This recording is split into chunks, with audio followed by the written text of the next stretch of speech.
Hai sobat-sobat semua, perkenalkan nama saya Juta Kirana Zega dari kelas 10 IPA 2. Di sini saya akan menjelaskan tentang kewirausahaan pengelolaan budidaya tanaman pangan.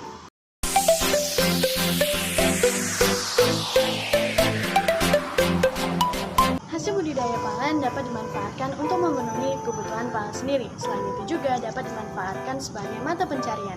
Hal ini pula, tanaman pangan dijadikan komoditas pertanian yang sangat penting bagi Indonesia.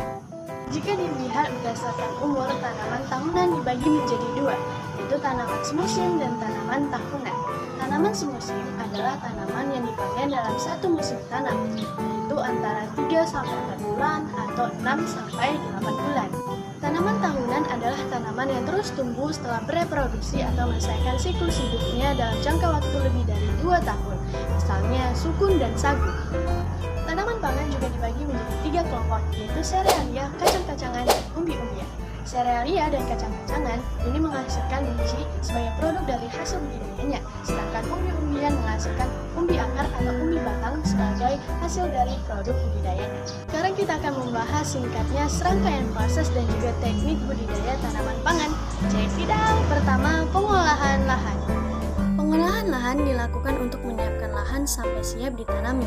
Pengolahan ini dilakukan dengan cara dibajak atau dicangkul lalu dihaluskan hingga gembur. Pembajakan dapat dilakukan dengan cara tradisional ataupun mekanisasi. Kedua, persiapan benih dan penanaman. Benih yang akan ditanam sudah disiapkan sebelumnya. Umumnya benih tanaman pangan ditanam langsung tanpa didahului dengan penyemaian kecuali untuk budidaya padi di lahan sawah. Ketiga, pemupukan.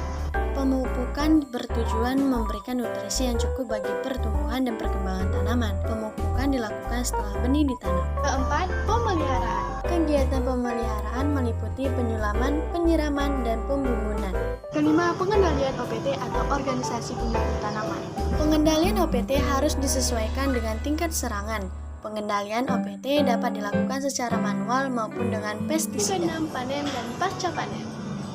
Panen adalah tahap terakhir dari budidaya tanaman pangan. Setelah panen, hasil panen akan memasuki tahapan pasca panen.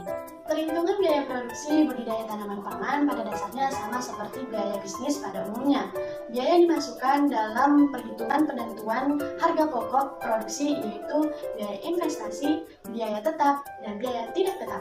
Dalam pengembangan suatu usaha budidaya tanaman pangan, selain aspek perencanaan usaha, produksi, dan juga perhitungan, aspek pemasaran juga perlu mendapatkan perhatian, karena hal ini memberikan kita keuntungan. Proses akhir dari suatu rangkaian perencanaan usaha ialah pemasaran. Pemasaran seringkali dianggap sebagai ujung tombak dari suatu bisnis, walaupun tahap-tahap lain dalam suatu perencanaan usaha itu juga sangat penting. Sekian penjelasan dari saya mengenai kewirausahaan pengelolaan budidaya tanaman pangan.